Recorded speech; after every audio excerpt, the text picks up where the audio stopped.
Comment prévenir les risques professionnels? Nous y répondrons en début de journal et ce, à la veille de la célébration de la Journée africaine de prévention de ces risques. Blocus sur l'axe Tessit-Boni. La sécurité alimentaire est menacée. Les populations sont inquiètes. Les Togolais étaient appelés aux urnes ce 29 avril pour les élections législatives et régionales en même temps. Nous passerons en revue cette journée électorale. Vous êtes nombreux à nous suivre un peu partout dans le monde. Merci de votre constante fidélité. Bonsoir à toutes et à tous. Bienvenue aux informations. Les forces armées maliennes ont éliminé le chef terroriste Abou Ouzeifa Di Igo dans une opération tendue dans la zone d'Indélémane ce dimanche 28 avril, d'après une publication de Moussa Ag Asharatouman, leader d'un groupe armé et membre du CNT. D'après ce dernier, Abou Ouzeifa était le plus grand chef militaire de Daesh dans la zone des trois frontières, un chef terroriste redoutable qui serait responsable de plusieurs attaques des populations maliennes et nigériennes. Il aurait dirigé le commando qui a attaqué les forces spéciales américaines à Tongo au Niger en 2017. Début avril, les FAMA ont entrepris des opérations de ratissage dans des localités du Nord qui ont permis, selon les communiqués de l'armée, de neutraliser plusieurs terroristes. Très souvent, le salarié peut être exposé à des situations dangereuses dans le cadre de son activité professionnelle, ce qui peut avoir des répercussions sur son rendement et même sur son mental. En prélude à la Journée africaine de la prévention des risques professionnels célébrée le 30 avril, nous avons interrogé certains acteurs et spécialistes qui nous disent comment faire pour prévenir ces risques professionnels. Le reportage est signé Soumaïla Fani. Les statistiques sur les accidents du travail produites par l'OIT révèlent que près d'un accident de travail mortel sur 5, 18 a eu lieu en Afrique pendant que le continent ne représente que 2% des emplois dans le monde. Ce risque auquel le salarié est exposé engage l'employeur à une obligation de sécurité dont l'un des aspects est la prévention. Quand on prend la définition, on dit que par exemple le risque social, c'est un événement futur incertain qui, lorsqu'il survient, engendre un préjudice aux travailleurs. C'est-à-dire quoi? Le travailleur, la justification même de ce risque social se trouve dans le code de prévoyance sociale. Le contrat de travail, c'est un contrat où le travailleur s'engage à fournir une prestation pour son patron. Maintenant, dans l'exécution de cette prestation, lorsque le salarié est blessé, il est malade, il est victime d'un risque lié à sa profession. C'est pour cela souvent on parle qu'il est victime de risque social. Au Mali, il existe deux types de travailleurs, à savoir ceux de la fonction publique et ceux du secteur privé. Quand vous êtes fonctionnaire et que l'État vous recrute, l'État veille déjà à vos droits. Parce que n'oubliez pas, l'État s'engage officiellement à préserver les droits des travailleurs. Donc dans ce cas de figure, l'État paye les cotisations et la prise en charge est normale en général. Mais là où il y a le problème, c'est au niveau du secteur privé. Les employeurs privés, on va exiger à cet employeur de déclarer son salarié recruté dans les 8 jours. La déclaration est ce week-end.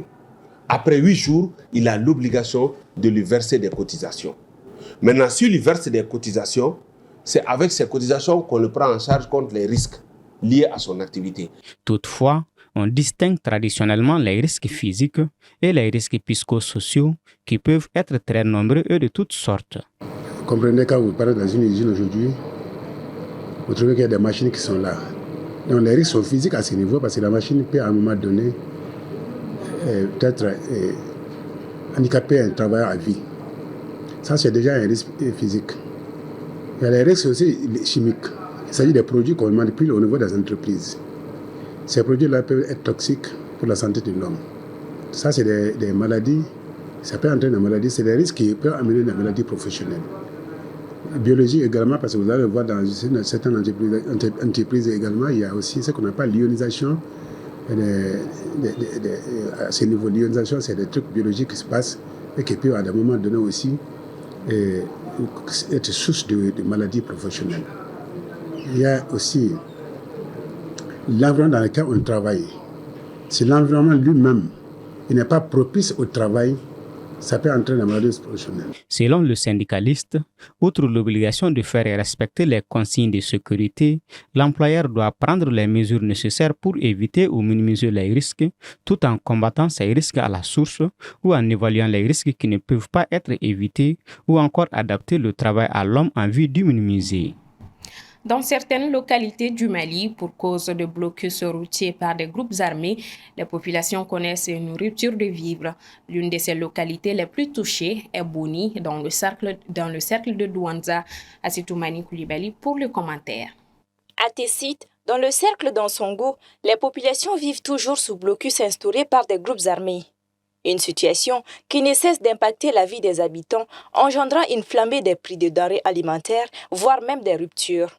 En effet, un problème de ravitaillement en vivres s'y est invité. Une situation qui n'existe pas qu'à Ansongo. À Boni, selon des sources locales jointes au téléphone, ce lundi 29 avril, dans la région de Douanzan, la situation semble s'empirer. Depuis un temps, le tronçon Douanzan-Boni-Gao est sous blocus. On peut dire qu'il n'existe pas de céréales ici à Boni. Nous pouvons dire aujourd'hui même 99% de la population mange une fois par 24 heures. Sans parler de ceux qui fuient dans la ville chaque jour à la recherche de nourriture. À se dire, les habitants souffrent de famine, une situation qui les contraint à quitter la ville. Cependant, la situation alimentaire connaît une amélioration dans la région de Kidal et Menaka, à en croire des sources locales sur place. La zone de Menaka et environ était sous blocus routier depuis janvier dernier, créant alors une cherté de la vie. Laquelle cherté a considérablement diminué grâce à certains trafics qui ont repris, dont celui de Gao-Menaka, Menaka-Algérie. À Kidal, le trafic devrait débuter bientôt. À en croire les informations, la reprise du trafic Kidal-Gao serait prévue le 1er mai prochain. Dans la région de Badiangara, en plus de l'insécurité grandissante, une pénurie d'eau touche plusieurs villages. L'approvisionnement en eau potable de la Somageb est en arrêt depuis des jours à cause du délestage chronique de l'EDM. Paul Yapinguesson. La population se tourne désormais vers la vieille méthode. Depuis samedi 27 avril, les jeunes de Banyagara ont pris d'assaut les puits anciens afin de permettre à la population d'avoir de l'eau. Certains puits étaient à l'abandon depuis des années. C'est tout le quartier qui est sorti. C'est l'un des puits principaux, le Tchaïgel. Et voilà donc le quartier a décidé avec les notables, les chefs de quartier, et tout le monde a participé afin qu'on puisse dégager. Voilà, tout ce que vous voyez, c'est sorti dans le puits. Donc les jeunes sont vraiment à pied d'œuvre. Ils sont en train d'enlever et on continue à enlever. Mais le tout est lié à un problème d'eau.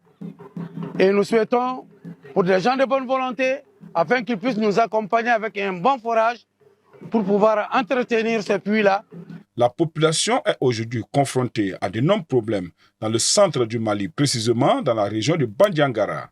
Le collectif des associations des jeunes du pays d'Ogon fait mention de plus de 800 points d'eau qui ne sont plus fonctionnels dans les cercles de Bandiagara, Bankas, Douanzan et Koro. Avec l'évolution de la situation d'insécurité, ces chiffres ne font que grimper en fragilisant davantage la capacité de résilience de la population.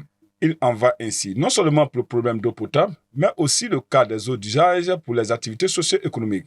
L'eau joue un rôle important dans l'agriculture, l'une des principales activités de ces localités. Les populations de Bankas et de Bandiagara ne cachent plus leur mécontentement face à la dégradation de la situation sécuritaire dans le pays d'Ogon. Elles multiplient des actions comme le blocus imposé sur la RN15 la semaine dernière, ou encore des communiqués pour dénoncer l'insécurité qui règne dans leur zone. Plusieurs bus ont été récemment attaqués par des groupes armés terroristes et les passagers pris en otage. Leurs proches se disent sans nouvelles d'eux. Après BBC et VOA, le Burkina Faso a suspendu TV5 Monde pour 2 semaines, ainsi que plusieurs sites d'information étrangers jusqu'à nouvel ordre, tous accusés d'avoir diffusé un rapport accusant l'armée de tuerie.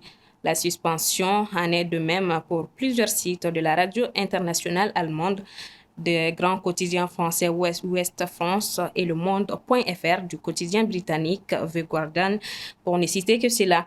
Comme pour les deux précédents, le Conseil supérieur de la communication justifie les nouvelles suspensions par la diffusion du contenu d'un rapport de Human Rights Watch publié jeudi et accusant l'armée burkinabé aux prises avec les groupes armés djihadistes d'avoir exécuté au moins 223 civils, dont au moins 56 enfants, dans 2 villages le 25 février dernier.